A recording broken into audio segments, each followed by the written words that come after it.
Soucieux du moindre détail, il scrute tous les dossiers. Pour lui, l'actualité n'a aucun secret.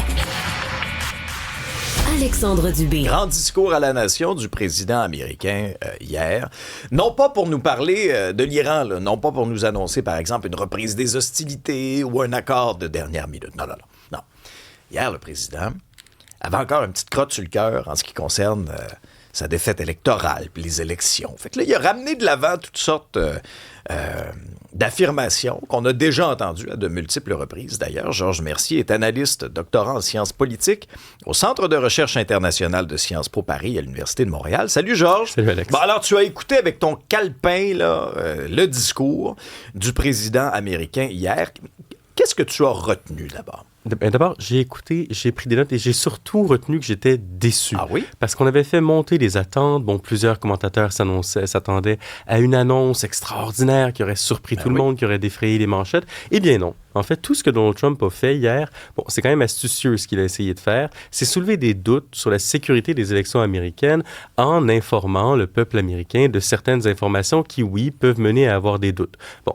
Par exemple, les Chinois auraient obtenu les données électorales de millions de citoyens américains. Il y aurait eu une opération au Michigan démocrate qui n'était pas parfaitement dans les normes, dans les règles de l'art.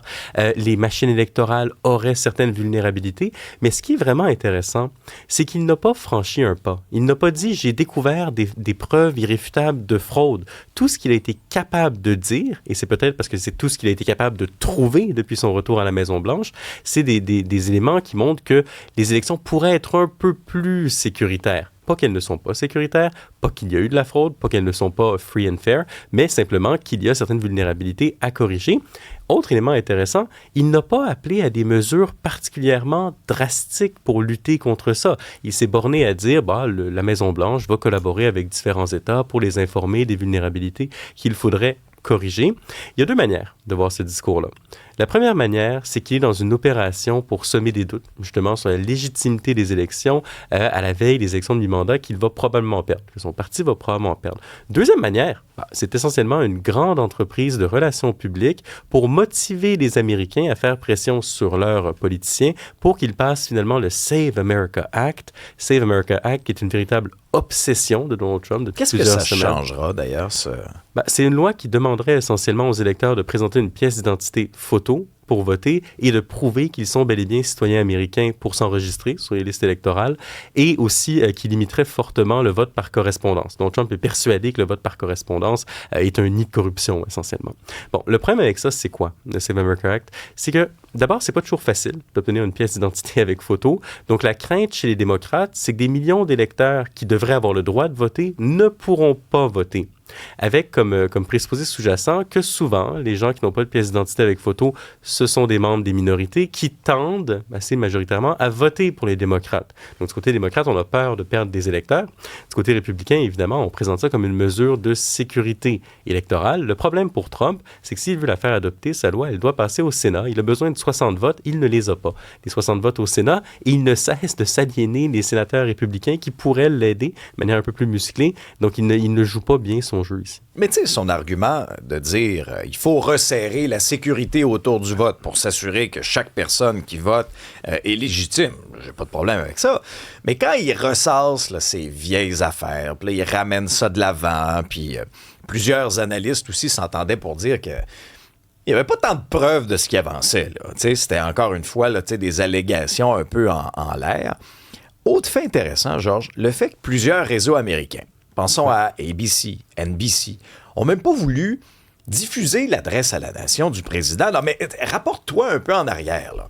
Une adresse à la nation d'un président américain, habituellement, là, la question se pose même pas. Là. Je veux dire, c'est une évidence que les réseaux vont l'écouter, que les Américains, puis même nous, là, on va être devant notre télé, on va écouter ce qu'il y a à dire, c'est important. On va faire des émissions spéciales aussi bien à Radio-Canada partout parce que ça nous intéresse. Il faut bien comprendre que c'est quand même une tradition assez particulière, ces adresses à la nation. Là, on peut penser à la plus fameuse, John F. Kennedy, lors de la crise des missiles cubains. C'est un moment où, normalement, le président s'élève au-dessus de la partisanerie pour parler aux Américains en tant que commandant en chef, non pas pas en tant que chef du Parti républicain ou du Parti démocrate. Évidemment, Trump a entaché cette tradition-là hier parce qu'il a fait un discours essentiellement partisan, mais on peut le mettre d'une autre manière. On peut aussi dire, et ça je le cite exactement, une nation qui veut être grande doit avoir de la confiance. Si vraiment il y avait des problèmes dans le système électoral américain, on peut comprendre pourquoi un président voudrait régler ces problèmes-là. Donc la sécurité électorale, c'est un enjeu qui est potentiellement réel, qui est important. Le problème, c'est qu'il n'est pas capable de nous prouver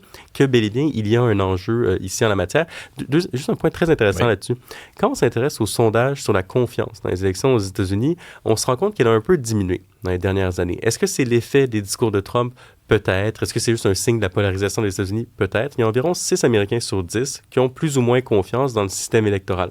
Mais ce qui est vraiment intéressant, c'est qu'il y a un clivage entre pourquoi les républicains et les démocrates ont peur dans le système. Les républicains ont peur que des gens qui ne puissent pas voter votent. Donc, le Save America Act réglerait ce problème-là, en partie. Les démocrates, eux, ont peur que des gens qui peuvent voter ne puissent pas voter. Donc, des deux côtés, on a des doutes sur les élections. On ne pense pas qu'elles sont parfaites, mais pas du tout pour les mêmes raisons. Et ça accroît la polarisation aux États-Unis parce que ce n'est pas les mêmes solutions des deux côtés. Là, la Chine a réagi en rejetant les accusations du président en disant non, on n'a jamais tenté d'influencer les élections américaines.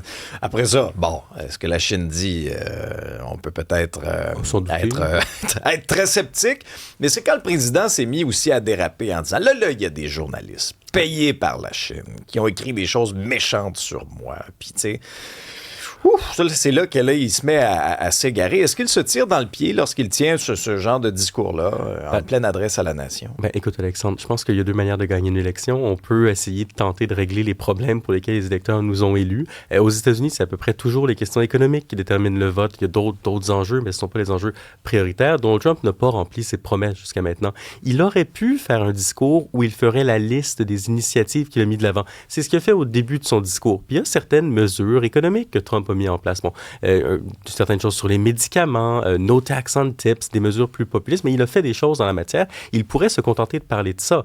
Revenir sur les élections qui se sont produites il y a 6 ans, c'est probablement pas le bon message. Tu sais, juste un mot sur la Chine. Donald Trump peut s'insurger que les Chinois aient voulu payer éventuellement des journalistes critiques du gouvernement. Ce ne serait pas surprenant que les Américains paient des journalistes en Chine critiques du gouvernement chinois. L'ingérence de ce type-là, c'est pas quelque chose de très, très extraordinaire, mais fait intéressant.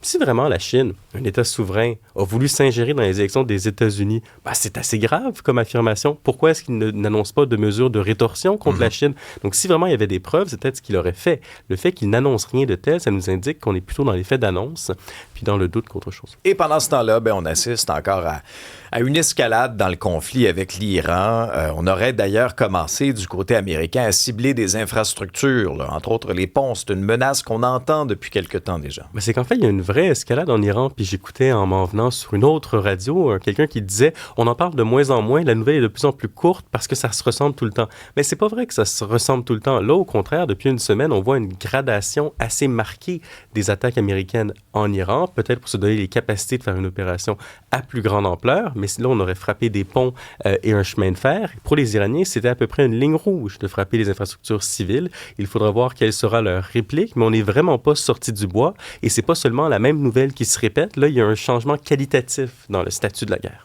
Tu sais, quand il y a une adresse à la nation, je disais d'entrée de jeu, logiquement, le sujet de discussion, c'est la guerre en Iran. Les conséquences sur le prix du pétrole aussi. Puis vous le voyez, moi, en venant ce matin, là, on est à peu près à Montréal à 1,93 par endroit. Bonnes vacances de la construction. Vous allez avoir du fun en faisant le plein tantôt.